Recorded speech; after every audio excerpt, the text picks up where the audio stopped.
La Maison-Blanche, vous allez voir les images, le temps de l'hommage, mais pas du débat. Washington estimant qu'il est trop tôt pour parler de la si sensible question des armes à feu. Vous voyez donc ce recueillement de Donald Trump. 2 chiffres tout de même pour mesurer la situation aux États-Unis. Les Américains représentent 4% de la population mondiale, mais ils possèdent à eux seuls 42% des armes détenues par des civils sur la planète. Le problème n'est pas nouveau, en particulier dans cet État du Nevada. Laura Cambeau, Antoine Bourdarias. Comment l'auteur de la fusillade a pu se retrouver dans une chambre de cet hôtel en possession d'une vingtaine d'armes à feu? Sur cette question, la législation du Nevada peut déjà donner un début d'explication. Dans cet État, il est possible de porter une arme à feu sans permis, sans enregistrement de l'arme, ni aucune licence particulière.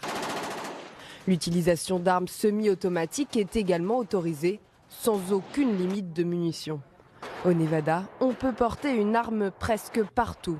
Seuls les tribunaux, les bases militaires et les hôpitaux les interdisent. Tout est expliqué très clairement sur ce site internet géré par l'État et dédié à ces questions. On y apprend que le Nevada autorise le port d'armes dans les bars et les restaurants. Seule contrainte, ne pas avoir un taux d'alcoolémie dans le sang supérieur à 0,10 g. Dans les casinos de Las Vegas, c'est la même chose. Il est tout à fait légal d'y porter une arme à feu.